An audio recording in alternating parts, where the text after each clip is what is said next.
Los grandes tesoros de la arqueología. La ciudad oculta de Petra. Hace 30 millones de años, en lo que ahora es Oriente Medio, la tierra tembló y enormes paredes de roca se elevaron al este del río Jordán. Estas montañas, que el tiempo acabaría esculpiendo caprichosamente, forman una frontera natural entre las fértiles tierras de Palestina y los vastos desiertos de Arabia. Y durante casi 2000 años escondieron un secreto increíble. En 1812, un joven aventurero suizo llamado Johann Ludwig Burckhardt descubrió ese secreto. Burckhardt dirigía una expedición para explorar el interior de África. Disfrazado de mercader árabe, viajaba hacia el sur atravesando las bíblicas tierras de Palestina. Ya en el desierto, unos nómadas beduinos le hablaron de una ciudad antigua y maravillosa, oculta en el interior de una montaña. Burckhardt decidió posponer su expedición e ir en busca de esa ciudad perdida.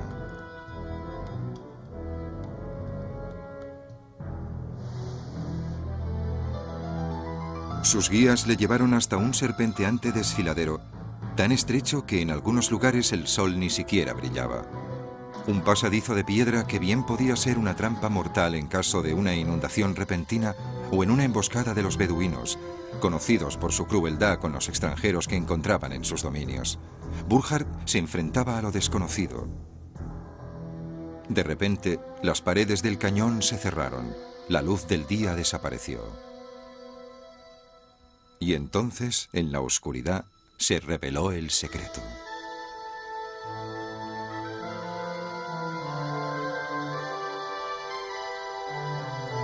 El asombrado Burckhardt contempló una enorme estructura tallada directamente en la piedra de las montañas.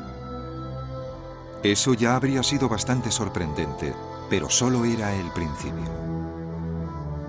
Al penetrar en las gargantas de arenisca, Burckhardt vio centenares de monumentos más, grandes edificios de increíble belleza, que se esparcían a lo largo de varios kilómetros en las paredes del cañón.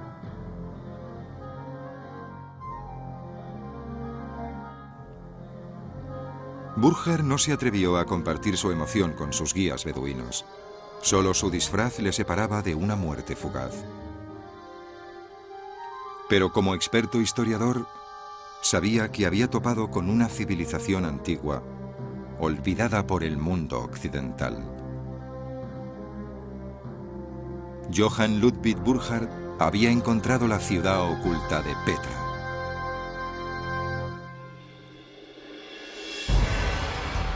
La ciudad oculta de Petra.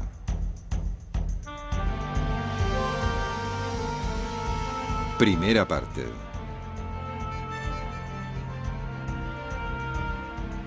Un secreto en el desierto.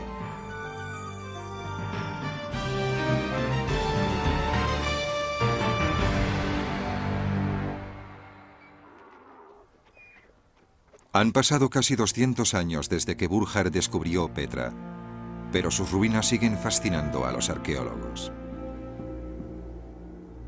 Es un lugar muy misterioso. No puedes evitar preguntarte qué tipo de personas vivieron aquí, cuándo se asentaron y por qué construyeron esto, de dónde sacaron las herramientas para realizar esto. Es algo que parece fuera de toda lógica. ¿Cómo fueron capaces de crear algo así? En la actualidad, el emplazamiento de Petra ya no es un misterio. Está a pocas decenas de kilómetros al norte del Mar Rojo, en la moderna Jordania. Aunque solo se ha excavado una fracción de la ciudad, los arqueólogos estiman que debió ocupar más de 15 kilómetros cuadrados. Petra y su ubicación, al igual que le pasó a Burckhardt, no ha dejado de sorprender a todo aquel que la contempla. En sus escarpados cañones, hace tiempo, manos antiguas tallaron una magnífica ciudad en la arenisca multicolor.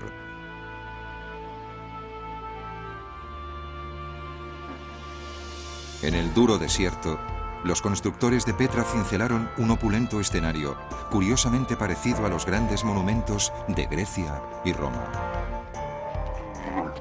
En sus manos, un desfiladero de arenisca se convirtió en un teatro que albergaba a 8.000 personas.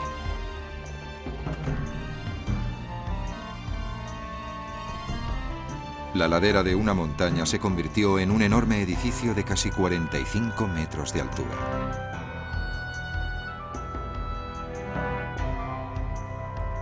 Las cavernas se convirtieron en inmensas tumbas reales.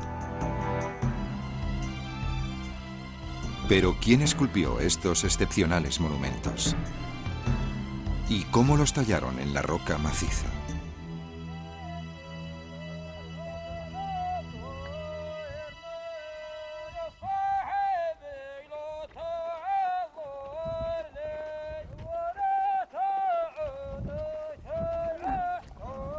Durante siglos, los beduinos del sur de Jordania envolvieron la historia de Petra en un velo de leyenda. Para los beduinos, Petra es un lugar encantado, la morada de los Jinún.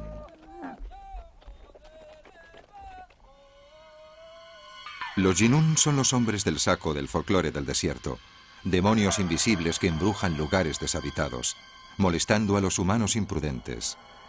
La tribu Bedoul los conoce muy bien. Una vez viajábamos por aquí. Los Jinún nos lo hicieron pasar muy mal. Algunos gritaban, otros aullaban, otros reían, otros se ahogaban. Se comportaban como niños o como viejos locos. En cuanto se pone el sol, se reúnen. Oyes gritos, oyes cantos. En serio, es algo estremecedor. Ocurre mucho en Petra. Los Bedoul son descendientes de los nómadas que una vez guardaron celosamente el secreto de esta gran ciudad oculta entre montañas. Una de las razones por las que Petra tardó en ser descubierta fue el extremo recelo que los beduinos sienten ante cualquier extranjero.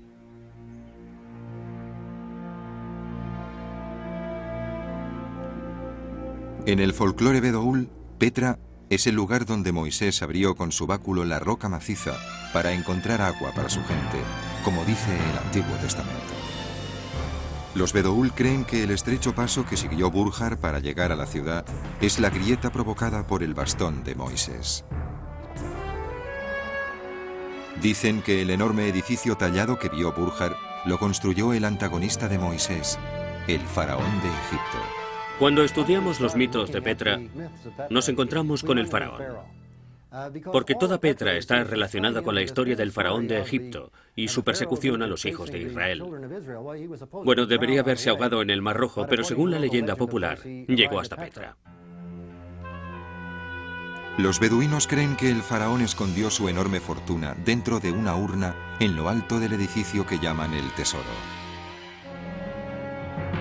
La urna del tesoro está marcada por centenares de balas beduinas, disparadas durante siglos con la esperanza de que por los orificios dejara caer una lluvia de oro.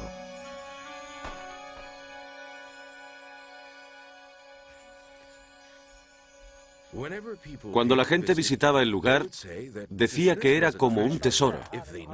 Si derribaban la parte superior, el oro caería sobre ellos. Le disparaban, pero nunca cayó oro. Todo ello son tonterías. ¿Qué se esconde en la urna del tesoro? ¿Puede que esté en algún otro lugar de Petra? A pesar de las leyendas, nadie ha encontrado nunca nada. La urna es un conocido símbolo que se encuentra a menudo en las tumbas del mundo grecorromano. Presumiblemente, era el lugar donde se depositaban las cenizas o el espíritu del muerto. Y el tesoro es, con bastante seguridad, la tumba de uno de los antiguos reyes.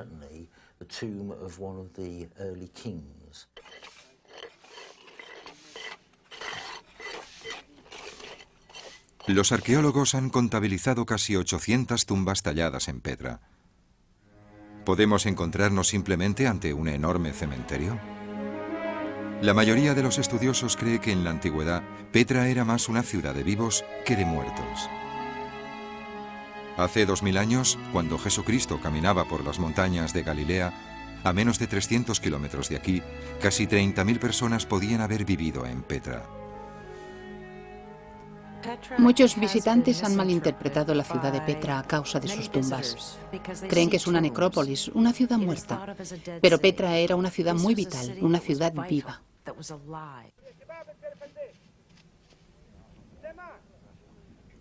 En la actualidad, algunos fragmentos rotos, muy erosionados por el tiempo, son todo lo que ha quedado de lo que debió ser una espléndida civilización. Te enseñaré la escalera. La hemos reconstruido y se puede ver dónde estaba. Los arqueólogos de la Universidad Brown de Rhode Island intentan reconstruir la antigua Petra. Esperan reconstruir la ciudad con tecnología digital.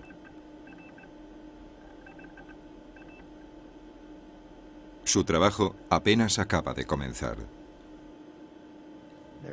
Ni siquiera se ha hecho un mapa completo de la antigua ciudad. Hay algunas partes que han sido perfiladas. Algunas excavaciones aquí y allá. Es como una gota de agua en el océano. Queremos conocer a la gente que vivió aquí y entender mejor sus costumbres. Nadie escribió una crónica relatando el día a día de Petra. Y si lo hicieron, no ha llegado hasta nosotros. No hemos podido encontrarlo, ni tampoco se ha encontrado en ninguna otra excavación.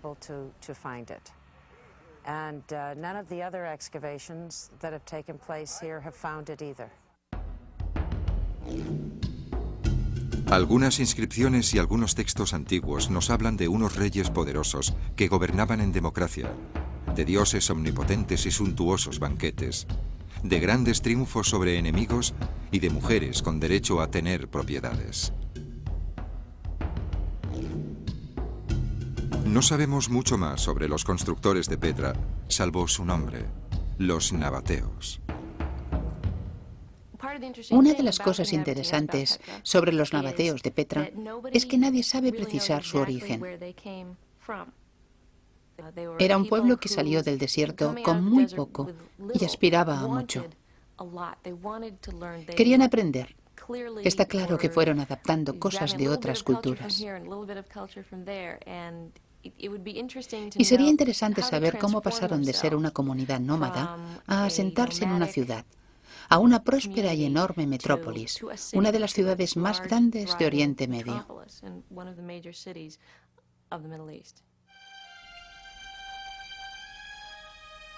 Lo poco que sabemos sobre los nabateos nos revela talentos y riquezas admirables que les permitió construir una magnífica ciudad en uno de los ambientes más inhóspitos de la Tierra.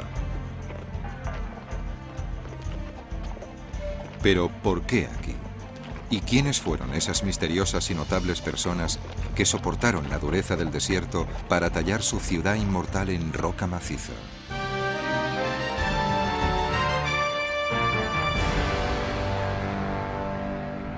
Segunda parte. Jinetes en la arena.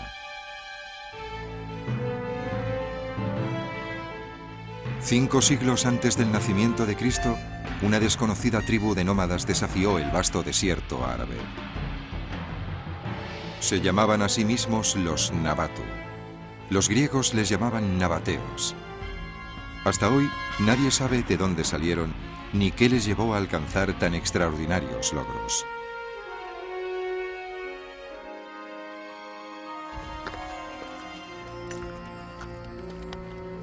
Aunque es bastante probable que los nabateos surgieran como una tribu nómada del norte de Arabia, aún no sabemos por qué se asentaron. Eso continúa siendo un misterio. ¿Cómo y por qué empezaron a adoptar costumbres griegas y romanas? Aunque los orígenes de los nabateos continúan siendo un misterio, el hecho es que se convirtieron en uno de los pueblos más poderosos del mundo antiguo. ¿Cómo pudieron unos nómadas acumular tanto poder y riqueza en un territorio tan desolado? Como nómadas montaban sus tiendas allá donde decidían instalarse durante un tiempo y después las desmontaban y se iban a otro sitio. Y de repente les encontramos ubicados a un lado de Petra y creando estos enormes monumentos literalmente de la nada. Pero hace 2000 años, Era frecuente encontrar grandes fortunas en estas colinas desiertas. En la antigüedad, el comercio era la fuente de riqueza del desierto. Las caravanas cruzaban incansablemente Oriente Medio, llevando cargas preciosas de tierras distantes. En el desierto, el control de las rutas comerciales era la llave de la prosperidad. Entre los nómadas estaba establecido el cobro del peaje a las caravanas que cruzaban las rutas de paso. Esto se convirtió en su principal fuente de ingresos. Esta práctica estaba muy extendida en el mundo beduino. Se trataba de explotar cualquier recurso que permitiera ampliar la economía. Pero mientras que las otras tribus se contentaban con apropiarse solo de los bienes de sus vecinos, los nabateos pronto comenzaron a ejercer el pillaje y el comercio por todo Oriente Próximo. Incluso se convirtieron en piratas, asaltando barcos mercantes en el Mar Rojo, hasta que las fuerzas marítimas egipcias les detuvieron. Desde el principio, los nabateos fueron unos nómadas ambiciosos. Pronto dominaron un vasto territorio que se extendía desde Damasco al norte, hasta Arabia Saudí al sur y al este, y hasta la península del Sinaí en el oeste. Alrededor del año 300 a.C., construyeron la ciudad de Petra, estratégicamente situada en el único lugar por el que las caravanas podían pasar entre las escarpadas montañas del este de Jordania. Querían exhibir su nueva riqueza, su recién adquirida importancia en Oriente Medio, y la mejor manera de hacerlo era construyendo. Era una demostración de poder, una exhibición de fuerza a todo el que pasaba por Petra, el lugar que representaba el nexo de todas las rutas comerciales de la zona. ¿Y qué mejor manera de exhibir el nuevo poder de su gente que construir esos impresionantes edificios? Pero para que Petra sobreviviese, era necesario solucionar un gran problema. Los nabateos controlaban unas tierras en las que solo caían 10 o 12 centímetros de lluvia al año, uno de los índices de precipitaciones más bajos de la Tierra. ¿Cómo podía sobrevivir una ciudad en el desierto? El auge de la ciudad dependía del agua y el alimento de su gente. Los nabateos se enfrentaron a este reto de manera exitosa una vez más. A la entrada de la ciudad, excavaron un enorme túnel que atravesaba una montaña para poder aprovechar el agua de lluvia en invierno. Durante millones de años, las inundaciones repentinas habían anegado los cañones. El túnel de los nabateos canalizaba esas inundaciones hacia un elaborado sistema de distribución del agua. Condujeron el agua con tuberías cerradas de cerámica, iguales a las tuberías que usamos hoy. La bajaron desde las montañas con acueductos enormes. Además de eso, tenían 2 fuentes perennes en la ciudad y docenas de riachuelos que proveían pilas, cisternas, etc. Habían desarrollado una gran capacidad para almacenar y distribuir el agua. Las huellas del sistema de tuberías de Petra todavía pueden observarse. Se cubrían de yeso para evitar que la porosa arenisca absorbiera parte de la valiosa agua. Este sistema aseguraba el suministro de agua en Petra, pero ¿podría el desierto proporcionar el alimento suficiente para mantener una ciudad entera? Aquí el ingenio de los nabateos también salió victorioso. Nos formulamos una gran pregunta. ¿De dónde sacaron los nabateos todos estos conocimientos? Aparentemente se trataba de una cultura muy desarrollada. Iban de aquí para allá y ese eclecticismo es un aspecto muy importante en todos los aspectos de su vida. Y eso forma parte de su habilidad en la ingeniería. Si alguien tenía una buena idea para desarrollar algo, se aplicaba con gran destreza. Esto es Avdat, a unos 100 kilómetros al oeste de Petra, en el desierto de Negev, en Israel. Hace 2000 años se llamaba Óboda, en honor a Óbodas II, un rey nabateo.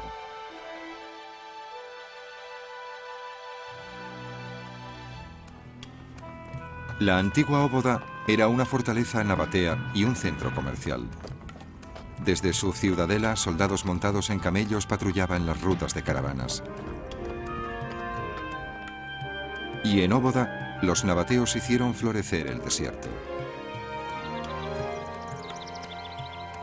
Hoy en día los pistachos, las almendras y otras cosechas aún crecen en Abdad, regadas por el antiguo sistema de irrigación de los nabateos. En los valles donde se acumulaba el agua de la lluvia, los granjeros nabateos construyeron redes de diques y embalses para almacenarla.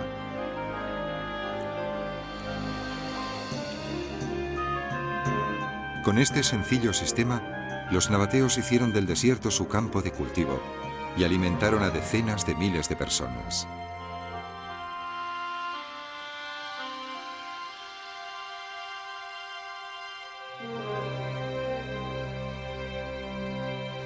Vimos docenas de campos de trilla, donde se preparaba el grano para llevarlo al mercado. Vimos acueductos que nunca se habían visto, para transportar el agua por un sistema de tuberías presurizado que llegaría a zonas más lejanas. Vimos caminos, algunos solo para peatones, algunos para camellos, otros sobre los que circulaban vehículos con ruedas que llegaban a Petra desde casi todos los ángulos del globo terrestre. Los antiguos campos de Abdad revelan cómo una ciudad del tamaño de Petra pudo sobrevivir en el desierto. Pero todavía quedan muchas preguntas. ¿Por qué unos nómadas del desierto esculpieron estos enormes edificios? ¿Cuál era su propósito? ¿Cómo pudieron los nabateos tallar esas colosales estructuras? Vamos a explorar los gigantescos y magníficamente tallados monumentos de Petra para descubrir cómo los nabateos pudieron crearlos y qué les impulsó a hacerlo.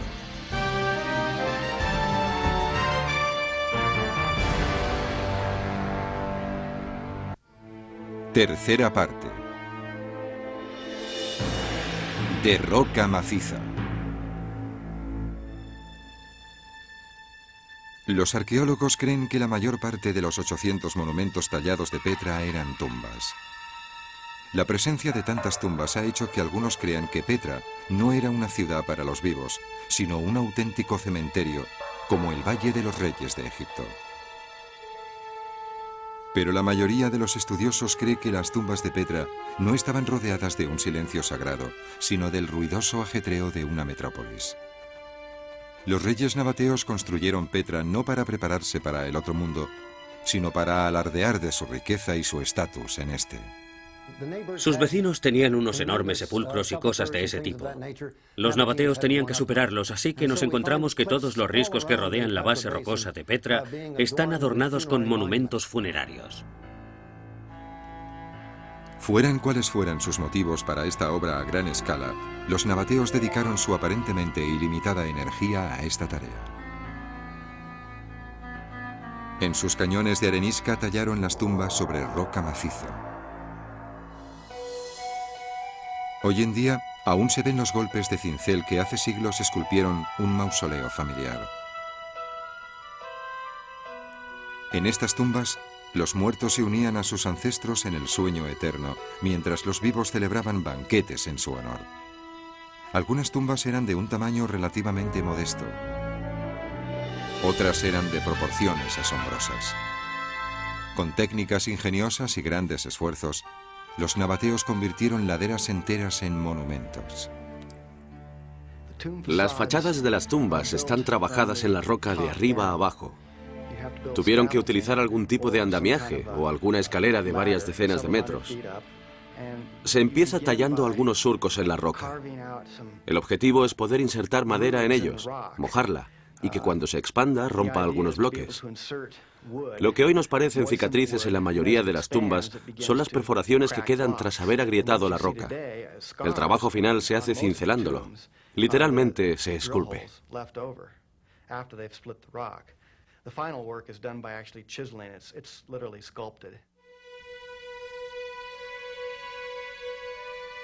Pero nadie sabe si fueron los nabateos los que diseñaron y tallaron las grandes tumbas de Petra, o si se valieron de arquitectos de Alejandría, Antioquía u otros antiguos centros culturales.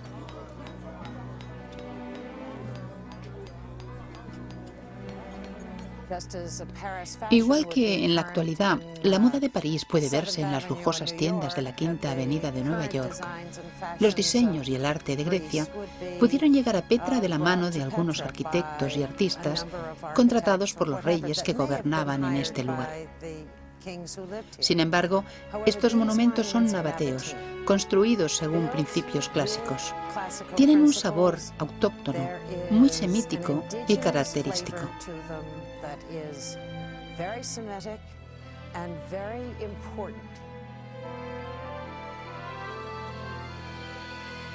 Uno de los grandes misterios de Petra es el origen de sus modelos arquitectónicos, porque usaron un poco de todo.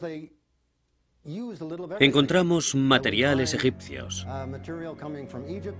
pero también se encuentran materiales que parecen mesopotámicos. Y además hallamos un estilo grecorromano.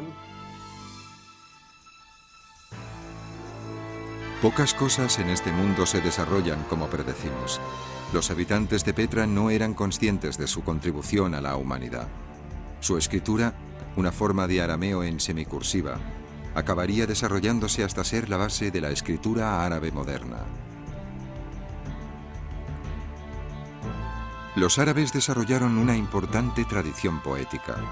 Sin embargo, el árabe solo sería extensamente conocido después de que las palabras de Mahoma fueran recogidas por escrito a principios del siglo VII.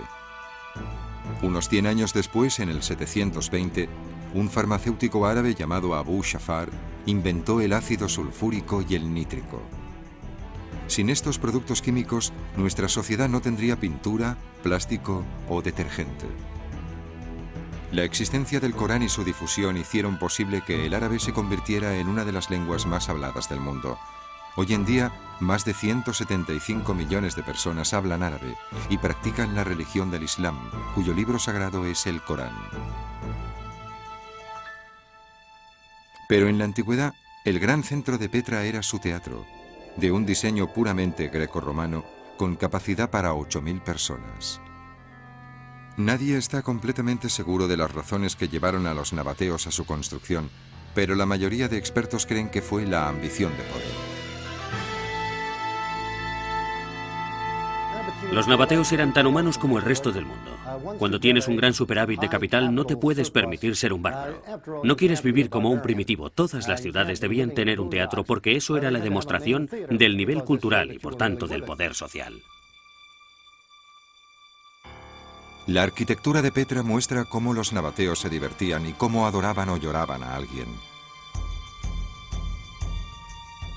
Algunos fragmentos de su cultura cerámica muestran gustos refinados y placeres terrenales. Pero cuáles eran sus creencias es algo que sigue siendo un enigma. Los nabateos se llevaron con ellos a la tumba la respuesta. Vamos a visitar el lugar más alto y más sagrado de Petra, donde en la antigüedad los dioses nabateos quizás exigían el sacrificio definitivo.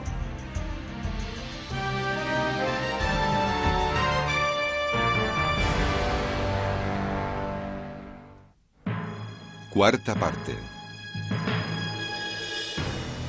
Dioses exigentes.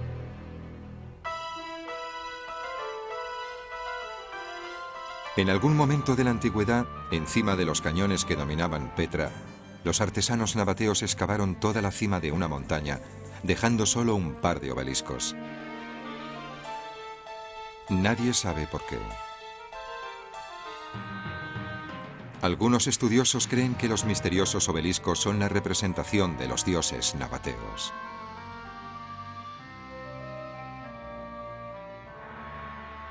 La religión es otro de los misterios de Petra. Prácticamente no tenemos ningún tipo de testimonio sobre su religión. Hallamos inscripciones que mencionan varias deidades y hay esculturas por todas partes que la representan.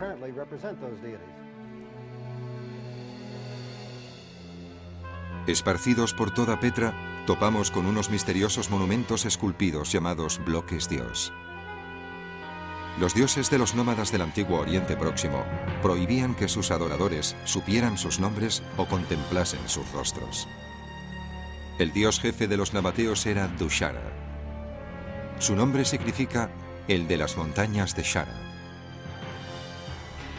Shara es una cadena montañosa que hay cerca de Petra. Aparte de su nombre, no sabemos nada más de Dushara. Los bloques dios y los obeliscos de Petra pueden haberlo representado. Pero cuando los nabateos se convirtieron en ciudadanos ricos y sofisticados, adoptando como propia a la cultura griega, Dushara no tardó mucho tiempo en revelar su rostro. Dushara llegó y sospecho, aunque tampoco tenemos nada que lo pruebe, que adquirió atributos de los dioses vecinos. ¿Podría ser esta una imagen tardía de Dushara? Los arqueólogos creen que los nabateos fusionaron su propio dios con otras deidades griegas y egipcias como Zeus, Dionisio y Osiris. Los semitas en general no suelen dar a sus deidades caracteres antropomorfos. Cuando llegamos al período helenístico, esto sí cobra importancia porque los griegos y los romanos tenían esculturas de sus deidades y, después de todo, puestos a ser sofisticados y modernos, tenemos que hacer lo mismo.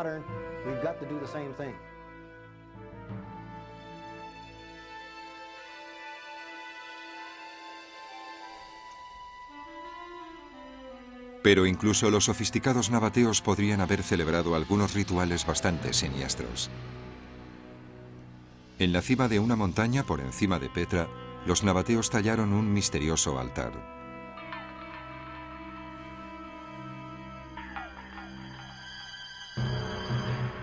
Era casi con seguridad un lugar para el sacrificio, donde los sacerdotes de Petra hacían ofrendas a sus dioses.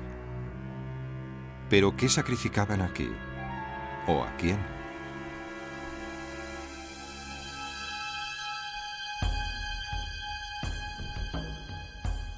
La Biblia habla de sacrificios humanos generalizados en la antigua tierra de Canaán, al otro lado del río Jordán, frente a la tierra de los nabateos.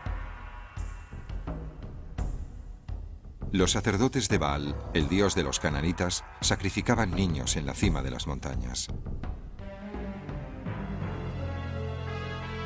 Yahvé, Dios de Israel, exigió a Abraham que sacrificara a su hijo único, Isaac, en la cima de una montaña. En el último momento, Yahvé le dio un carnero como sustituto. Pero hay pruebas escalofriantes que indican que a los nabateos no se les ofreció ningún tipo de sustitutos. Una inscripción encontrada cerca de Petra habla de un sacerdote sacrificando a un joven, quizás su propio hijo. Otros relatos antiguos hablan de niños y niñas asesinados y ofrecidos a la diosa nabatea, Alusa. Un texto conmemora el degüelle anual de un joven en una ciudad nabatea, a unos 300 kilómetros de Petra. ¿Tiñó la sangre humana el altar de la cima de Petra?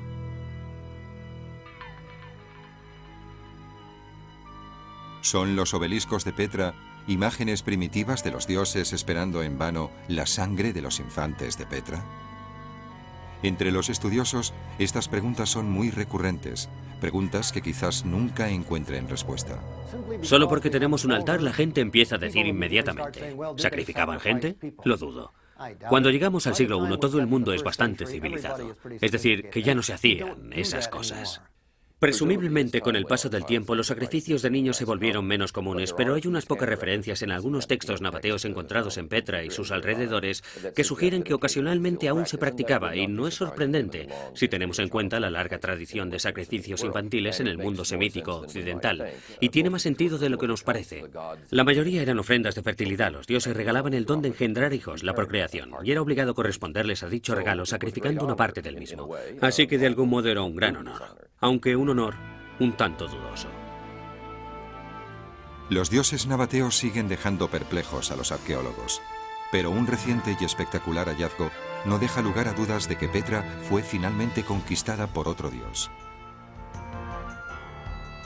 En 1992, los arqueólogos descubrieron las ruinas de una iglesia del siglo VI, adornada con magníficos mosaicos. Tras casi 2000 años, los mosaicos de la iglesia de Petra brillan con luz propia y nos sorprenden con sus temas cotidianos. Animales, plantas y figuras humanas desfilan ante nosotros en escenas encantadoras y vivas que parecen tener muy poco en común con la Biblia. Pero hay pocas dudas de que el edificio estaba consagrado a la adoración de Cristo. En Acor, el Centro Estadounidense de Investigación Oriental en Amán, Jordania, el personal intenta reconstruir un enorme rompecabezas de fragmentos de piedra de la iglesia de Petra.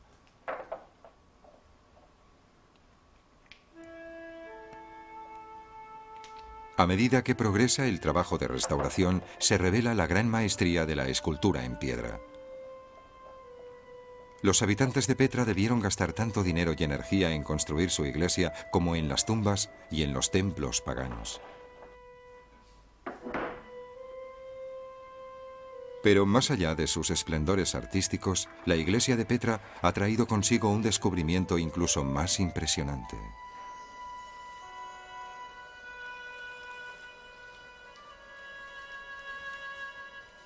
Se encontraron más de 50 rollos de papiro en la iglesia, todos ellos reducidos a carbón debido a un incendio que destruyó el templo poco después de su construcción.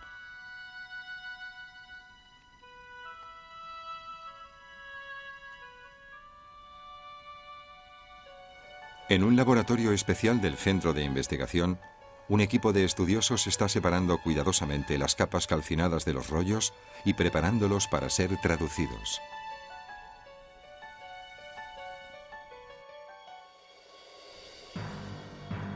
Fuentes antiguas sugieren que en los primeros años del cristianismo, los herejes que no seguían el dogma ortodoxo eran exiliados a Petra desde las tierras cercanas. ¿Revelarán los papiros de Petra sus enseñanzas? Cuando se unan los fragmentos, ¿aparecerán evangelios desconocidos o prohibidos? Hasta ahora, todos los papiros traducidos han sido informes administrativos de la Iglesia. Pero el doctor Jacob Frosen, jefe del equipo de restauradores, ha descubierto que incluso esos banales informes pueden ofrecer interesantes visiones de la vida de los ciudadanos anónimos de Petra. Uno de esos fragmentos era la última voluntad y testamento de un hombre llamado Hor. Dejaré atrás todas mis posesiones al apóstol Petras y a los más santos sacerdotes, a condición de que deduzcan de ellas la provisión de fruta y ropa para mi madre, como hice yo durante toda mi vida, aunque eso signifique la mitad de las pertenencias.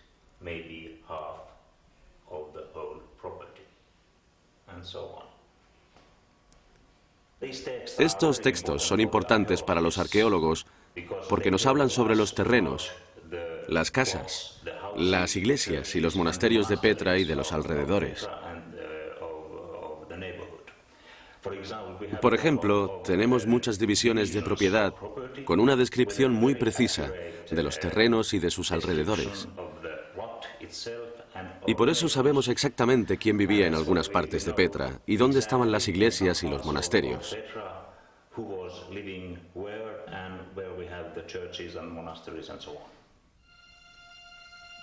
Solo se han traducido algunos de los 50 pergaminos de Petra. Mientras la restauración continúa, ¿quién sabe qué secretos nos revelarán? Por los pergaminos podemos empezar a descifrar cómo era el día a día en Petra y saber por qué la ciudad acabó muriendo. Ya que en el siglo VI, cuando se escribieron los pergaminos de Petra, los mejores días de los nabateos ya habían terminado. A la llegada de Cristo, el imperio nabateo tenía cerca de 500 años de antigüedad y aún poseía fuerza.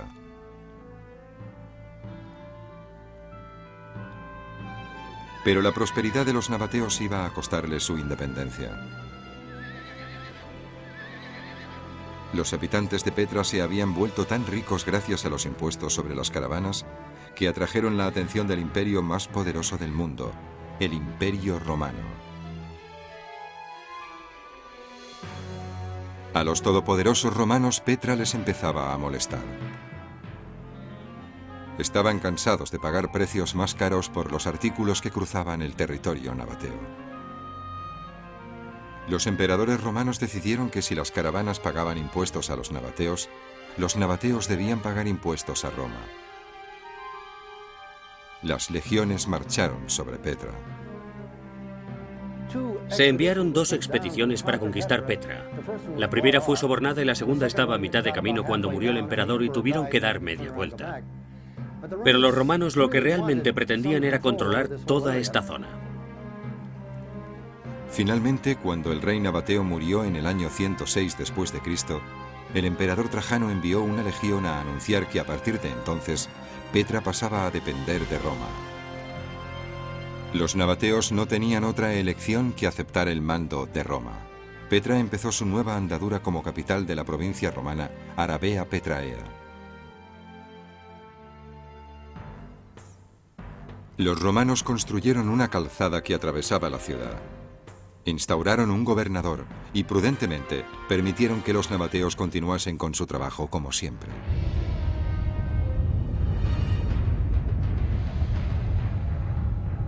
Pero fue la naturaleza y no Roma la que puso fin a Petra.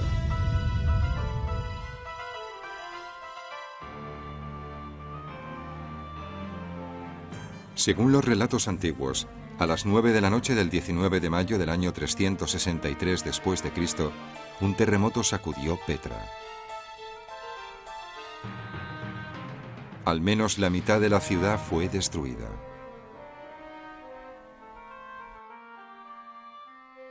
El momento elegido por el terremoto no pudo ser peor. A finales del siglo IV, una Roma asediada abandonaba su frontera árabe. Las rutas comerciales estaban cambiando. Los mercaderes se iban. Tras el terremoto, Petra no se recuperó.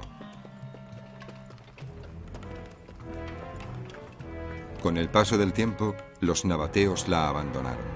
Esta gente tenía talento y simplemente se llevaron su talento y ya no quedó mucho que hacer. Lo que podían ser tiendas y los caminos pavimentados, por ejemplo, quedaron reducidos a escombros, así que no se ha conservado mucho.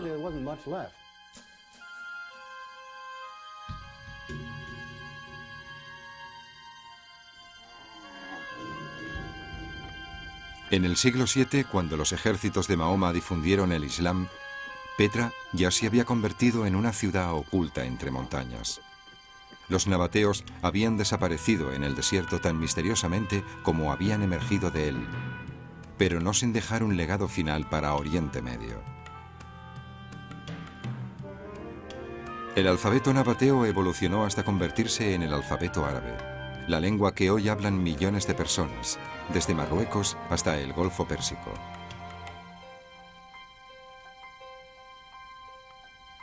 En la actualidad, el desierto, como un vasto océano seco, se ha cerrado sobre los nabateos que una vez gobernaron sus grandes espacios.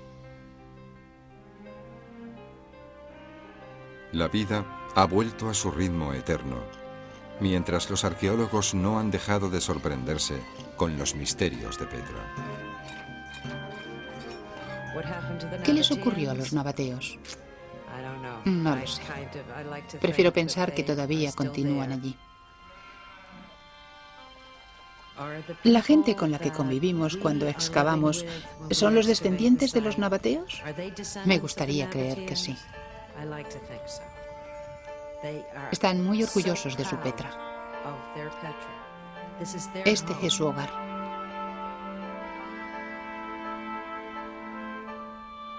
Para mí, los bedoul son nabateos de espíritu.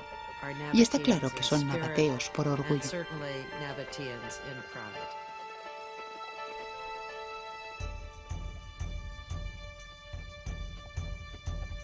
Puede que nunca comprendamos completamente a los nabateos. Gran parte de su civilización importante en una época se ha perdido para siempre. Pero incluso lo poco que conocemos hoy en día es suficiente para apreciar su extraordinario talento y sus increíbles logros.